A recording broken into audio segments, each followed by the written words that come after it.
Hey, this is Jim. Welcome back to Silent Sales Machine Radio. Today, I've got my mom on the line with me. This is one of those episodes that we do from time to time where we turned on the video cameras so you can see my mom side by side. She's at her office and I'm at home, but you can see us talking, hanging out, talking business. She's been working with me for several years now. We've got many family members on our team, actually. So today you're going to hear us talk about what it's like to work with family. Is that a good idea? Kind of the transitions over the years of how we've seen the industry change and some of the very successful projects we're involved with now, some of the duties that she has on her desk, kind of managing the office around here. She runs the Amazon FBA side of our business as well. So there's a lot of people that report to her. She's kind of second in command of a lot of things going on around here. And you may have never even realized that or heard her name. It's my mom, Judy Cockrum. I think you're going to really enjoy this episode. Just a mom and a son hanging out, talking. We reminisce a little bit about the journey and what it's looked like to get to this point. Because remember, I've been doing this for close to 20 years, and mom's been on the team now as we figured out a little over 8 years at this point. But it's very much a family affair around here as our team continues to grow. So if you want to peek behind the curtain on what business looks like around here, some of the different things we have going on to support you, we even talk about how many different customer support tickets we receive each week and respond to. The listeners to this show who are buying courses and content, coaching, maybe events. We've got a team that handles your requests with excellence every day around here. So just a little peek behind the curtain of what it might look like as your business grows. We've been there, done that, blazed a trail. There's some good lessons for you here for sure. So sit back, enjoy. I'm going to get my mom on the line right now and spend a little bit of time with her talking business, family, and blending the two. I think you're going to enjoy this. Welcome, Mom, to Silent Sales Machine Radio. This is a first. So glad that you could join us today. And tell me a little bit, what do you do around here? What's your role on the team? That's a packed question. Okay, well, right now, as of 2020, I'm more in an administrative role for the team. We do a lot of the accounting and payouts for product partners, payouts for affiliates that are affiliated with the partnership. But I also still oversee the FBA account that we opened many years ago. And I have a whole team that runs that for us now. And we've turned our FBA product into a prep center. And we are a prep center for several clients that are local and several clients that shop online arbitrage. So we have our work area is a retail space. And we have turned that retail space into not only a warehouse, but also a walk-in retail shop. People can come in and buy those products that don't sell on Amazon. We also have a very active eBay account. We sell on Marketplace. So yeah, Facebook Marketplace is in the mix. Mm-hmm. Yeah, you've got a lot going on. We have a lot going on. We have amazing weekly team meetings. I should know the answer to this question, but how long have you been working for the team here? I started working out of my house in 2012. 2012. Wow. Okay. Yeah. So we're eight years into 8 years. Yes. Yeah. So we didn't do a whole lot of prep for this show today, just as a confession to the people who are listening and viewing today. Just kind of going to let it go where it goes. But how have things changed? Like, what are some of the things that stand out to you since 2012 as this community has grown, the business has changed, we've taken on partners? Like, what's that ride been like for you, both as a mom and, for lack of a better, I don't know if we've ever given you a title, have we? Let's just say the office manager who catches all things that no one else catches. Right. Well, that's good. Yeah. Just throw it in my basket. Exactly. I'll delegate it to someone. So when I took it in 2012, I actually took on the Amazon Fulfillment by Amazon account in my home, in the spare bedroom, until your dad kicked me out. That's right. He was sick of boxes, sick of trips to UPS. So we quickly moved that to a little rental house that we shared with another business. And I brought people in. First of all, brought the boys in, the grandsons in, preteens, and they helped me ship and helped me sort through pallets. And we had a blast. Their first jobs were working with me. But my very first exposure to Amazon, fulfillment by Amazon, was taking the Proven Amazon course myself. And then, but I had already been selling on Amazon, selling books on Amazon, and I had my own personal eBay account. So I had some experience and just pretty much blew it up from there. We've pretty much taken every course that has come out since the Proven Amazon course in the community.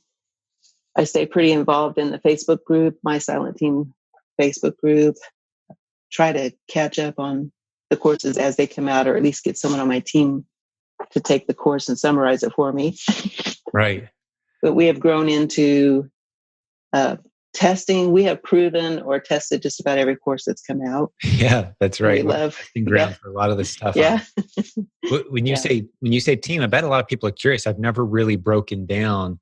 I've shared big numbers, but you kind of, if there was an org chart, which it's a very fluctuating org chart around here, it's a pretty flat org chart. But if we were to say who reports to you, like on a regular basis on any given week, who's checking in with you, reporting to you that you're responsible for, and what are some of their roles? Let's just kind of go through. Okay. So can people can kind of see, we're 20 years into this. Right. What does it look like as this business matures? What are some of the roles that people are playing on our team? I think that might be some valuable information for folks to consider. That's really good. Yeah, I guess we've never really drawn the chart. We've just kind of morphed. Yeah. It's like, hey, if you need help, hire somebody, and now they report to you. Right. Well, probably the one of the bigger dynamics that I oversee is the support team, and that includes, of course, Mary Case, who has been support. She actually was my go-to person when I started working for you and for Amazon. I think she's she's one of the few that's been around longer than you. Yes. Yeah. I'm going to get her on the podcast here soon too. I think that's so neat. She told me she was scheduled. She's been on this ride almost as long as I have, and started out in support and still in that role, and just invaluable asset to the community. Yes. She'll be at the Proven Conference. I think she's been to every one. Definitely. Yeah. She's on the Proven Conference 2020 planning committee. That's another thing that I oversee. So I have, for people that report to me, Mary has a whole team. We have 4 people that manage the Zendesk emails. And then we have the moderators and the leadership on the Facebook page who, I check in with them often. And there's dozens of them. Lisa. Yeah. And you mentioned Zendesk. That's what we use for customer support. If you email support at silentsalesmachine.com, that goes into our ticket system that's run by Zendesk. And then that's kind of distributed out to the appropriate party that needs to respond. Right. And we do a really great job. We really stay on top of the support. We get a lot of support. What's some of the, like in a typical week, I haven't looked at these numbers in probably a few years, because again, this is part of yours, but like how many tickets are we handling in a given week? In a given week, probably 600 or 700. 600 or 700 support tickets. And they are anything from, I can't log in to the learning portal, which is learning.silentsalesmachine.com. That people are having trouble getting into their training programs, the courses, to I forgot my password, to I'm having trouble paying in the cart, just really random things. Plus we get, which course was it that taught about using coupons when you're shopping? Right. So finding the zeroing in on the course that they're referring to because they remember hearing something on the course, and they don't remember where they heard it, and they want to go back and reference it. So they get a huge variety of questions and try to respond within hours. So So yeah, we probably do about 2,000 tickets a month that get solved. yeah, that's awesome. And that used to be, it's hard for me to believe that used to be, and I was doing all that myself until I Emails, hired right, Mary. right, And right, just emphasizing the importance of team and, over time as right. things grow, bringing in good people and team. So we've got the support, we've got the FBA activities running through the warehouse, we've got the prep Mm-hmm. center activities where we help manage. For those who don't know what a prep center is, a good example might be someone lives overseas outside the United States and they want to buy product in the US and sell it on Amazon US Mm-hmm. without shipping it to wherever they live, say Italy. Well, you can live in Italy or you can live in any country of the world and have an Amazon account in the US and use a prep center. We're one of many prep centers. And we'll get more into what all that is. We've got actually a new service we're setting up. But I want to hear about who else is on your team, who else is reporting to that you're monitoring. You mentioned the moderators. That's a lot of people. We're already up to probably, I don't know, 50, 60 people at this point at any given time that could ping you for something. And Right, right, right. I'm kind of like, I'm that next level of like, oh, do we want to bother Jim with this? Oh no, Jim's mom can handle it. It's invaluable knowing that my time is freed up to do the things that I have to do because Right. It's an honor. you and Stephen and Mary, the great people on the team, kind of fielding those questions and building those, if you will, second tier relationships that are vital to Right. what we're doing. Within this office, also, I have we have one other employee that literally gets a paycheck, and it's the accounting administration clerk who catches everything that falls off my desk, and she's in training right now, but she's responsible for paying our partners and the affiliate, making the affiliate payments. She's in direct communication with Stephen, working with him. We have a totally new accounting system we moved to this year. We're so excited about. Plus, I'm working directly with programmers to pull all the product sales and all the payouts into one dashboard. We're very excited. The programmer is incredible. And we're going to be able to give you and the partners and the leadership their own user permissions to log into a screen where they can see the business, see the progress, see the all the moving features. parts in one screen. Yeah. That's going to be beautiful. Yes. Yeah, you And mentioned that's coming together. paying out the partners and the affiliates. Any given month, between, I don't know, 100, 150 different people are getting paid as a partner or an affiliate. Those are the significant checks that are going out. There's a lot of smaller affiliates, bunches of those, but I don't think we pay out to what someone's earned $50 or so. Right. But the affiliate list and then the partners, I want to talk about that for just a second. The affiliates are easy to explain. That's just people who have promoted our products. We may not even know who they are. Maybe it's listeners to the podcast who want to recommend the Proven Amazon course to a few friends. Well, you can sign up for free as an affiliate, get a little affiliate code and say, hey, when you buy the course, use this link. That way I get a percentage. Right? That's our affiliates. We got bunches of them.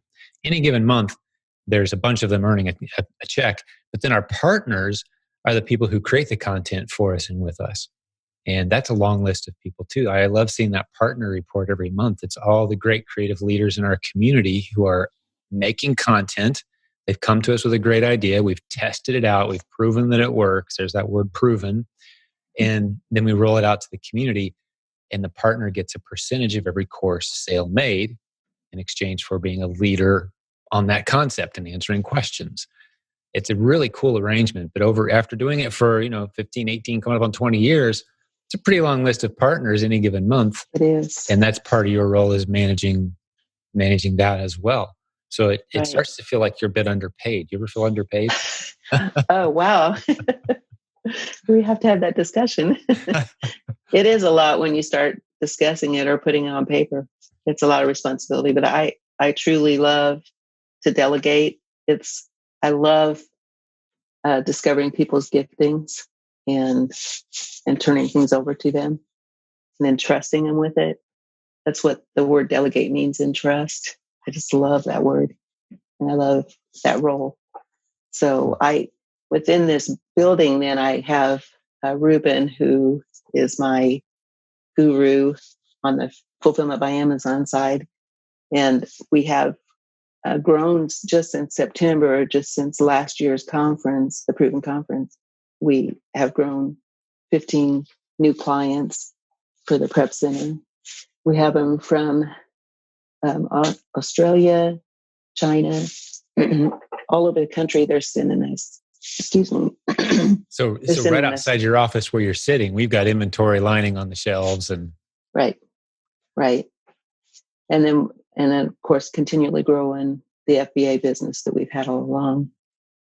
We switched that whole philosophy out there to replenishable products that we order over and over again.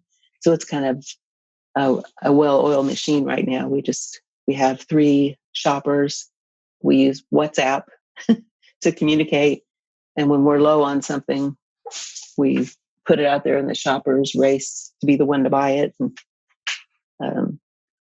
so and we I don't just even have know. I should know, but are they on some kind of commission per sale? Are you tracking that? Yes. We probably need to update what was the name of that course that we did? It's probably 4 years old at this point. It's still phenomenal, but proven team building, maybe? That's okay. I'm on that. Are you? Okay. Yes. Who are you working on? Excuse me. Who are you working with on that one? Eric Bussey and I are That's redoing. Right. It's That's right. I've got it over here on my board. 2.0. Yep. So that's coming. It is. Team building 2.0. And especially with the replen model, which greatly simplifies it. Because then you can reduce it to an hourly if you want. You can say, hey, we'll pay you $14 an hour. We're going to give you a shopping list. Yeah. Go shopping. And you don't have to track. But that's beautiful. Yeah, Eric's building. I got to get Eric back on the podcast too at some point. It's been too long since he was on. Yeah. Very creative. He's changing a lot of his business model. So many great leaders in this community. Oh, so honored. Such an honor to work with them too. It's been incredible.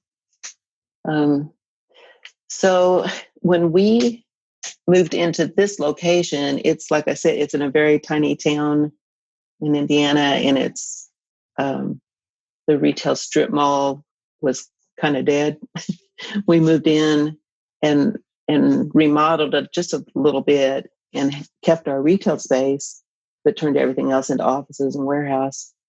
And we signed up with UPS with a service that UPS has to provide drop-off UPS service to the community. So we have walk-in customers. So we have the retail area that they can kind of browse while we're getting their shipments ready. So we offer the community a lot of services, but then we also have the prep center that's just going on, the back door where we're receiving every day from UPS, FedEx, and the post office. So we stay busy. So tell me some, if anything comes to mind. It's kind of fun putting your mom on the spot.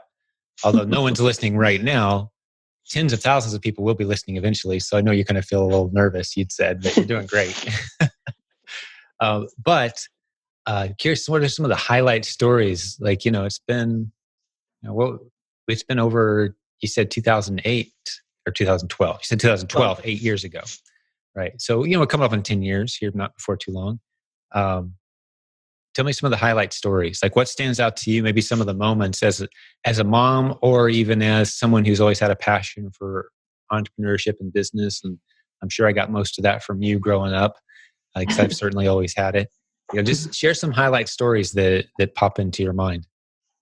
Okay. Well, one thing that comes to mind immediately is I worked for 32 years. Most of my jobs were professional jobs, and I was in the IT field. Started out data processing way back when. I could write the book on computers because I started out way back. But the information technology field, took me into banking, hospitals, a lot of offices, a lot of accounting experience. And in all of the jobs that I had, I pretty much never had any say about how my day went or really anyone else's day went because of corporate. So being offered a position where I could create what my day looked like and and have, employment for people who, needed new skills, or just being able to bring people in and teach them new skills. And we've launched several people that have started their own business. We have a form that everyone signs, a non-compete form that everyone signs when they work for us, basically saying, we're teaching you a lot of skills here. We really don't want to build competition. But, if they want to start their own business as a result of what they've learned, we launch them. We send them out, and some of them have come back. They'd rather work here than they'd rather work for me than have their own business. Right. But just that opportunity to be who I am and take all the skills that I've acquired through the years. And I'm just so grateful that I can finish out strong doing something I love and actually see the results of my passion. You remember, Jim, you worked for me. I think you worked for me at the bank and at the hospital when you were young teen, just doing data entry for me. And that little office in Bloomington, we do payroll or something under the coffee shop there. I've had several. That's right. I worked for you several times, so I get to pay. I get paybacks now. I can fire you now. You can't, and you can fire me back then. And that's one of the modules in the proven team building is, do you really hire your mom? Do you hire someone that you can't fire? And we've kind of violated that rule in a big way. We have, both Brett and I both have brought on multiple family members and put them in key roles. Right. And, the old rule of thumb, let's just spend a minute on that. At least, I can kind of soapbox on it for a minute. The old rule of thumb was, you never sell a car to family, you never rent a house to family, and you certainly never hire family, right? Like, no, never. Well, is that biblical? This whole podcast is based on never violating biblical principles.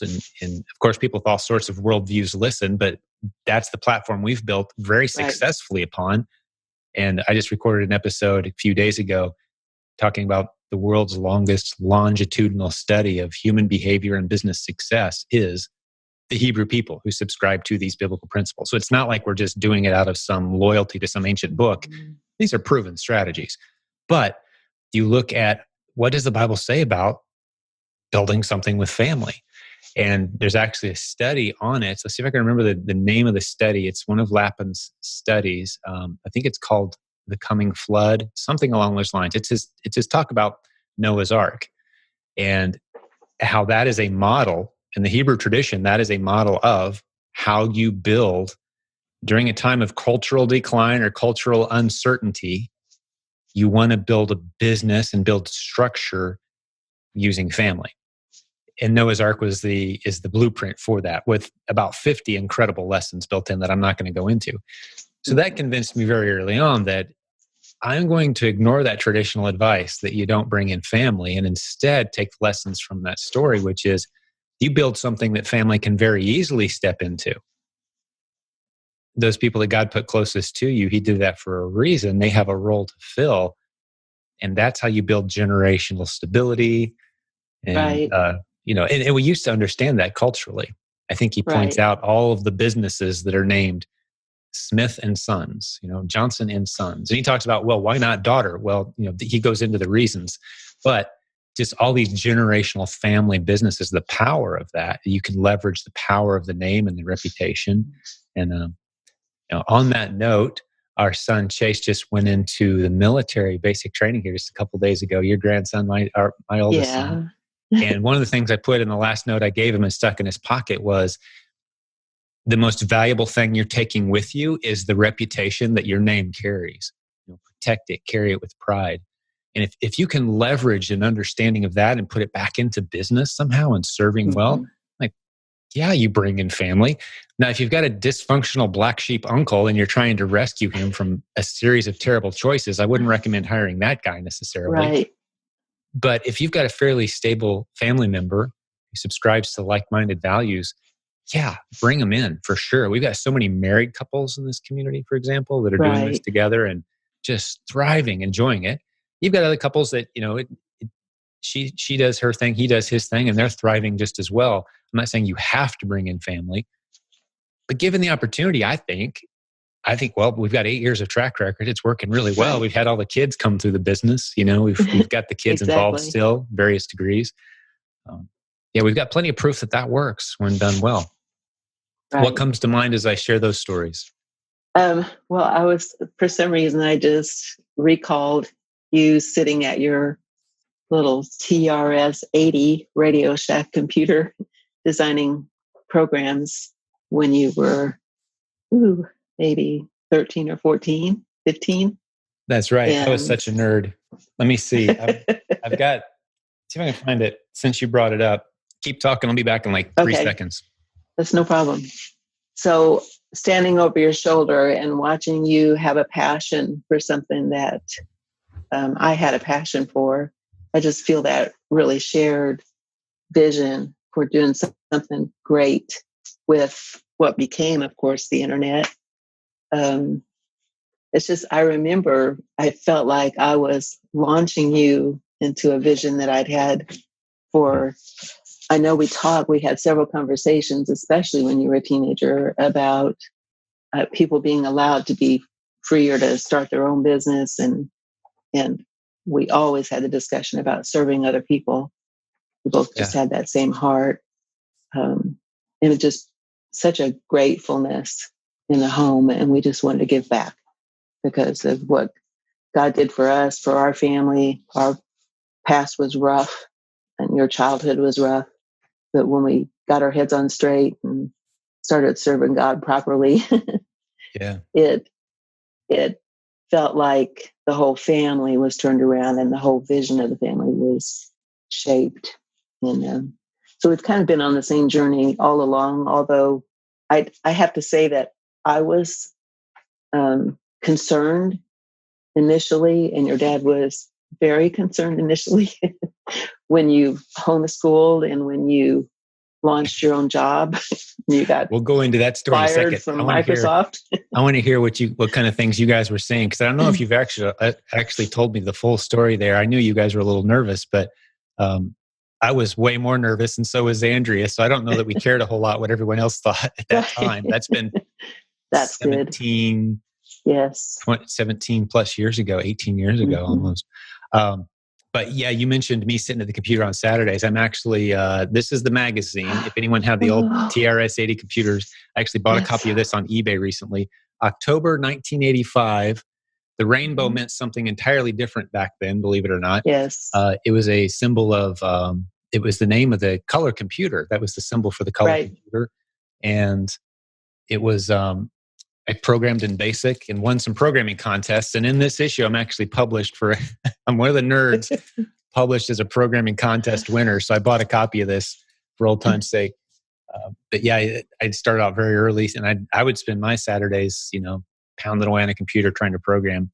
I haven't done programming in years, but I think in systems for sure. And same. That probably gave me an advantage somehow along the way.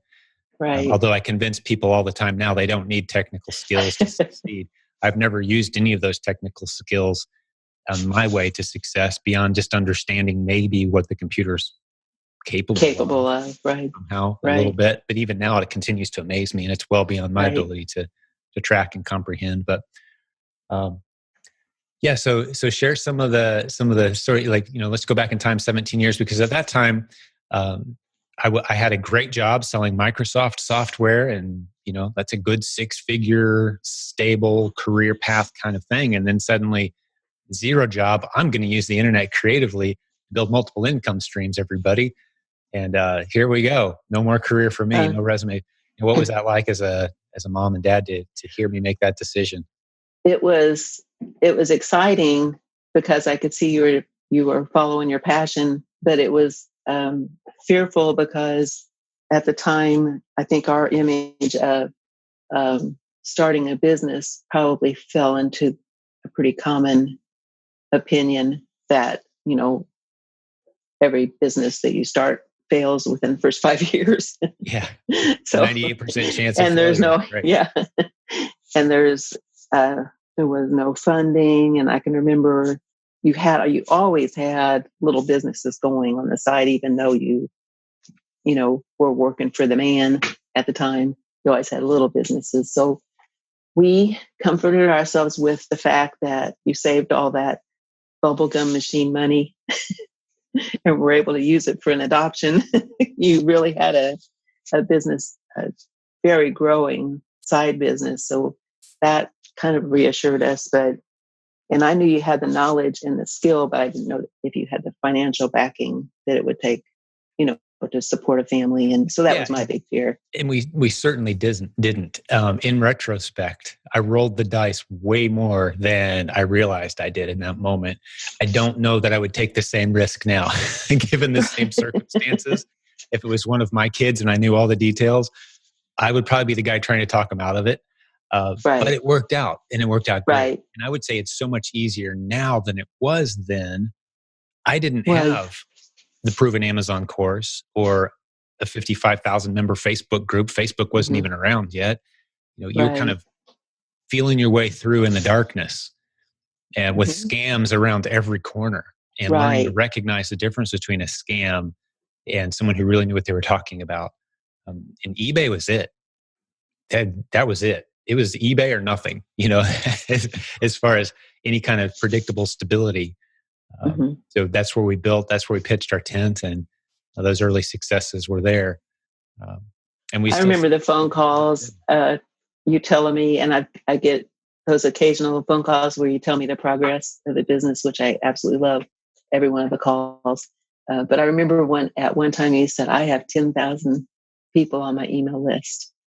And I just sobbed. I thought, I felt bad that I questioned your vision, because you grew quickly to that number. Growing an email list was kind of the basis of really this whole business. You focused more on growing an email list than. And we talk about that all the time on this podcast and in the Silent Sales Machine book, the importance of having a list or being in partnership with someone, which is why we're offering our list to this community. An episode released recently, either side of this episode talks quite a bit about how you can partner with us and leverage the lists that we have. But the list is the asset. And I don't know who told me that early on, but I definitely subscribe to it. And I can tell you, if I were to go back and if I made a top 10 list of the scariest moments of the past 17, 20 years, it was right when I had a 10,000 person email list. And I realized the asset that was, if I serve these people well, they're going to want to partner with me, to buy product from me, to buy coaching from me, to work with me in some way. I knew that was a huge asset. But I went to log in at one point into our email service. We were actually on vacation with poor internet, and it was going to be this week of relaxation. And the first night, I'm like, I'm just going to log in and see how things are doing, look at the business numbers. Logged in, 00000. Log in, that's how many emails we added today, total email list size. It had been deleted from the internet. Right. And it was the Friday evening, and they weren't back for support till Monday. That was a long weekend. Come to find out, it was a data error. Everything was just fine. Monday noon, I knew everything was good. That weekend was a true test. And I even remember there's a picture that I have where I said, I'm going to take a hike. I'm going to create memories with the kids. It's in God's hands. I'm going to just, wait until I can know something to decide how I'm going to feel about this. And I did it. And I was so proud of myself for not just sitting there and hitting the refresh button all weekend, which I was tempted to do. Exactly. But yeah, that's some of the stories along the way. What other stories pop into your mind along the way? Some highlights, good or bad, some highlights along the journey. Well, I think making the transition from eBay to Amazon. I remember at the time we were traveling constantly, so I wasn't able to stay quite as in tune with the growth. But I remember that you dove into Amazon and were pretty much getting the same quality of followers that you were with eBay. So you were starting the transition. It just seems so natural. I love that part for you to move right into Amazon. And even with all the changes that Amazon has made through the years for Fulfillment by Amazon sellers, the products have stayed up to date. You were writing all the products or all the content, all the training. Soon, right away, you've always included other people in the growth of your business, which is, all those things really reassure parents when you Yeah. see it's not just on your shoulders. The weight of the success of the business is spread out to many, many quality people. And Yeah. we've always been really proud of We've that. definitely benefited from having, and I wish there was a metric to track this, because it would be very reassuring if we could look at a chart somewhere and see this represented as a number somehow or as a graph. You just can't. But we've benefited from the fact that we're not transactional, we're relational. Meaning, when we switched from eBay to Amazon, people didn't say, no, literally, I was called Mr. eBay. We went to the eBay live events and people would Right. walk up and like, oh, it's Mr. eBay, like because I'd written a book and it had done well and I'm Mr. eBay. Had we not had a relationship with our audience, I'd still to this day be Mr. eBay, and someone else would be handling all. But it's not about the platform or the tool around here. It's about the relationships. It's about Right. trust. So we've earned the right to say, hey guys, this stuff was working great before. It's not working so great now. Here's the changes, but here's what's really working well. Go with us on this new journey. And they trust us because they know that we have their best interest in mind. It's a relationship. It's not a transaction that is the core of our interaction. It's that mutual trust and the team, this large team of great leaders who keep achieving and doing great things and bringing us great ideas. It's a lot like, I've referenced it a couple times, that book I read that really kind of helped me shape what we were building around here. What's the difference between a business and a city? Why is it that businesses, like you already said, Mom, we all know business, most of them go out of business in the first 5 years. And that's still true. Now, if you follow the rules on the internet, your odds of success are ridiculously higher than they used to be. But still, Right. most businesses fail within, say, the first 5 years. That's not true with cities. Why is it a city can last hundreds or even thousands of years? And no one questions, like, wow, why is that city still there? That's odd. No, because cities just last. They're a point where people gather and the city name remains, and there's a culture kind of there that's associated with it. And that's made us think, let's build on relationship and culture. Like, what do we believe? What are our core common beliefs? What's our foundation? Let's make something that lasts. So it's not about the tool, the course, or the product that we're selling. It's about a community of people. And we've certainly seen that in our live events. Definitely. What's your perspective on that? That'd be interesting to see. Like, what journey has that been for you? That's been incredible to see our 8th one. Right. Being able to be at each one, be a part of the first one. There wasn't a lot of planning. We just announced it and we all showed up. But I remember that the very first conference we had, which I guess would have been in 2013. So I'd only been working for you for a year or so. So I walked from the hotel room over to the conference area, and we just had one meeting room and had the full conference in that one room. I walked over and I thought, well, I'll just peek in and see if anybody's shown up. And I go in there like 25 minutes before it's time to start, and the room is full. And then I have this panic attack. Can we fit everyone in? Yeah. We packed that first one. And so I guess I'm not really the naysayer or the devil's advocate ever.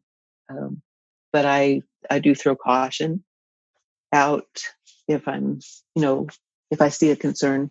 I will throw a red flag out or whatever, or a yellow one. So I was concerned that many people, we had registrations, but I was concerned that they would all show up, and here the room was already full before it even started. So when I did step into the room, though, that was another moment for me where I had to go get myself straightened up because I was just so proud and then every session had value. We imparted value in every session. When we'd have a chance to talk, these people coming from all over the continent and several out of the country globally attended. No one wanted to leave the room. They all wanted to just keep networking and exchanging information. And It has morphed. That first year, I think we had close to 300 or maybe over 300. And now this year we looked at 700. Every year we have more than half the people are new to the community, and so surprised at the relationships they build. And at the conference now, we've incorporated a whole lot more networking time and a lot more individual workshops that are more thematic, so that people can jump into the area that they're really focused on or wanting to learn about. But the atmosphere has never changed since that first conference, which was just finally putting a face with the name, meeting the people that actually wrote the programs that they've gotten involved in. It's just, I love the growth of it. I love organizing it. We have a committee now that organizes it. I love being on that committee. And you were mentioning family earlier. My sister and your dad's sister, both your aunts have worked for us, and we've got them busy doing things. So yeah, we don't want to family. It's just a family either. business. Family business. Wonderful. Whole bunch of family. Dad's been involved at different points, and he was in here putting in new lights for us this weekend because we needed better lighting in the offices. So it looks great on camera. Yeah, thanks. You look great. Well, you're doing great, Mom. What else, as we come in and start to wrap this up, anything else you wanted to share? I wouldn't mind sharing, like if you have some advice. We frequently have new listeners who will catch a podcast episode, and I'm thinking an episode with my mom might attract some new people who haven't listened before. Like, just talk to the listeners what our community has to offer. Just put it in your own words, what we're all about, who this is for. Okay, so I know that a large quantity of people that listen to the podcast are possibly Amazon sellers. And if they are, I would think a pretty large percentage of those people are working from their home, trying to build their business, hoping to quit the big job and do this as a family. And my best advice is to do that from home and include family as long as you possibly can. And when you're ready to build a team, when it's built up and you're ready to bring on people, consider working with VAs, virtual assistants, can take on some of that. Bring in a few friends of the family or other family members to work on it, or get a prep center involved to do a lot of your detail work. Start paying in that direction. You'll know when you're ready to get a building. And getting a building is a huge jump. It's like a giant step rather than a baby step or an adult step.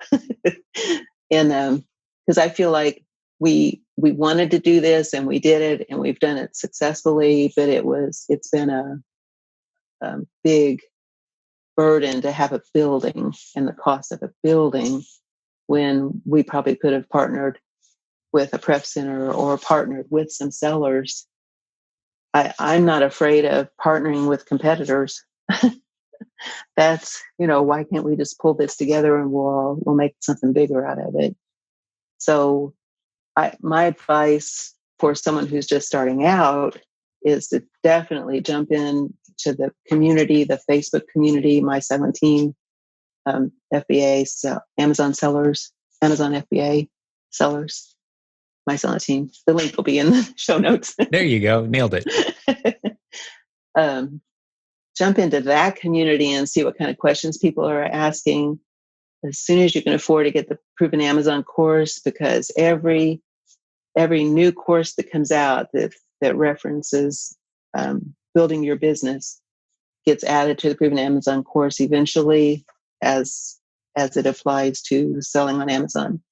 And that course is constantly updated and there's never another cost.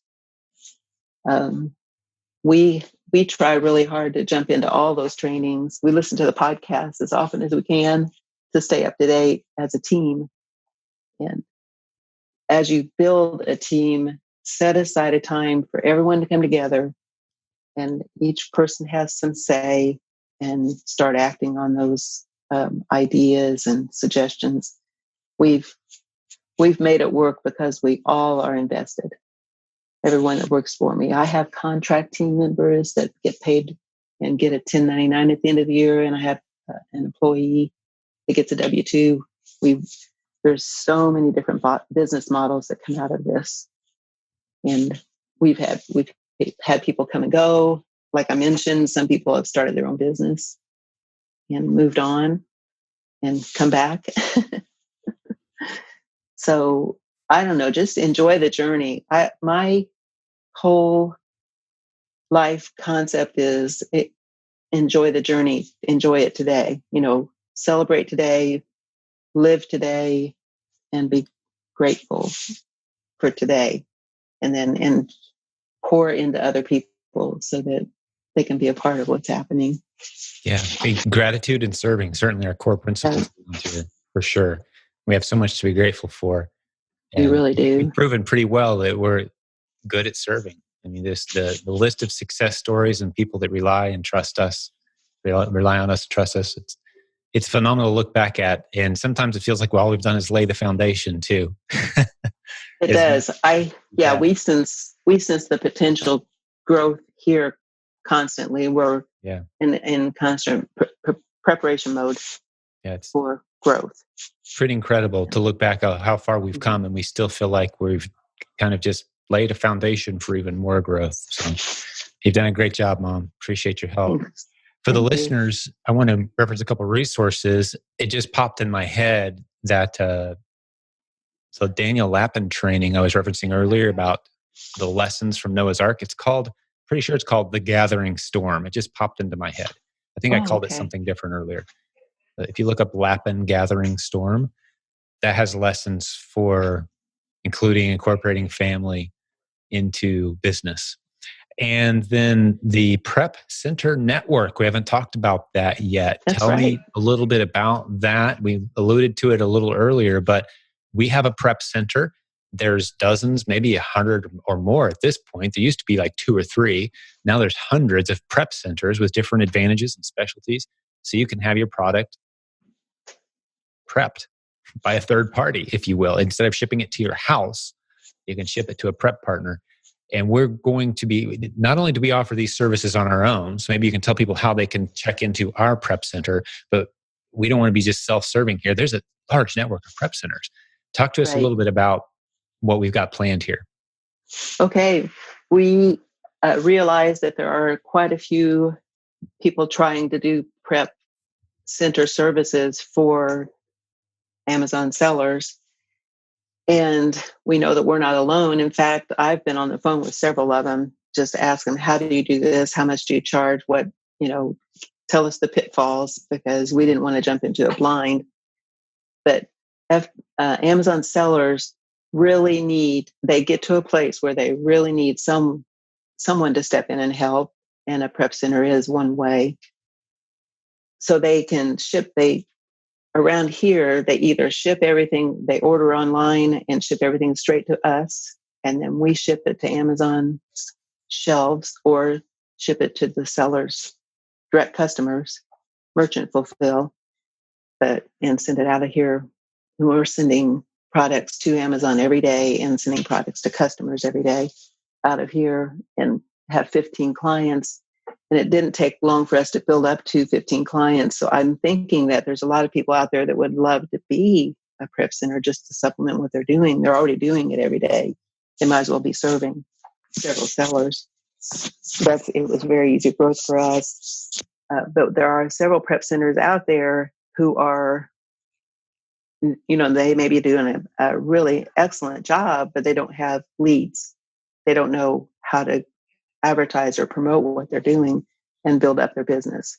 And we really have both sides of the business. We have experience here, of course, but we have wanted to offer all the prep centers a way to network that we can add value to each other's businesses and stop the competition and implement growth among ourselves. A mastermind of sort. You call it a mastermind, and we love that concept, where we come together monthly. We share ideas on growth and how to serve our clients better, serve the sellers. But also the sellers then would have one location to go to say, I'm looking for a prep center, any recommendations, and we can make sure they get pointed in the right direction and connect, kind of a matching service for sellers and prep centers. But we have the seller community on the Facebook page, 55,000 followers, that promoting their prep center can be huge for growth for these businesses. So we're hoping to connect the two, provide this network, and launch it any day now. Yeah. Coming up. So as a free service to sellers around the world or domestic here in the U.S., right. If you're tired of and they stuff don't piling up necessarily around your have house, to be right. Yeah, right. you can send it to a prep center instead, and you'd be surprised how inexpensive it is to do that. How much more efficient your business can become. Mm-hmm. One of my mottos has always been, as your business starts growing, one of the first things you're going to have to do is stop touching box tape. That includes cutting it open with a knife and putting it on boxes, because there's people who can do that stuff for $12 an hour. It's like, come on, stop touching box tape. And a prep center is a good way to do that. You can really scale your business. So we're talking about, hey, as a free service to this community, we can put you in touch with our network of prep centers, and they can vie for your business. And different ones, different regions of the country, different geographical advantages. Where your stuff ships in from China. Maybe if it's always going to LA, maybe a West Coast prep center makes sense, right? So you have different options. But yeah, we've got this network. It's coming very soon as a free service to sellers. And if you're a prep center or you think about starting one as a revenue stream, you'll want to get into that network mastermind that we're talking about launching. Probably going to limit it to a handful and focus really on building each other up and co-opetition, as we call it around here, cooperating with your competitors to everyone's benefit. It's going to be really fun. So that's coming. And that website is prepcenternetwork.com. There'll be links to all of that on that one page. We'll stick it in the show notes so you don't have to write it down while you're driving. Mom, this was a great episode. This was a lot of fun. We should have done this before now. I know. It's been a wonderful journey. Thank you, Jim, for the opportunity. I appreciate all your hard work and help. And Thank you. For those who come to the Proving Conference, if you've watched this episode on YouTube and you know what my mom looks like now, go up to her, give her a handshake, give her a hug, and thank her for all the hard work. Hugs. And for keeping me on the straight and narrow all those years as a young man. But all right, well, God bless all the listeners. We're proud of you. Hanging out with us today. I'm proud of you too, Mom. You and Dad, just incredible mentors. And thank you again for being here with us today, hanging out with my mom and I. Hopefully you enjoyed it as much as we did. We certainly treasured our time together. So even if no one listens to this episode, we had a blast, but we hope you did too. That's right. And send us your feedback. If you want to hear more from the people who are on the team like this, let me know. If you found this valuable and you want to hear more from the people who are making it happen around here every day, we'd love to do more of these episodes for you. Traditionally, it's just been our most successful students. But if you want to hear more from some of the great people and great leaders on our team, we'll do more of these kinds of episodes. So let us know what you thought. And as always, silentjim.com is the only resource you'll need. All the links we talked about today, you can connect with us and check it all out that way. So God bless all the business building warriors. We'll talk to you soon. Thanks again to my mom. You were a great guest. You're welcome. Thank you. And we will talk to you all soon.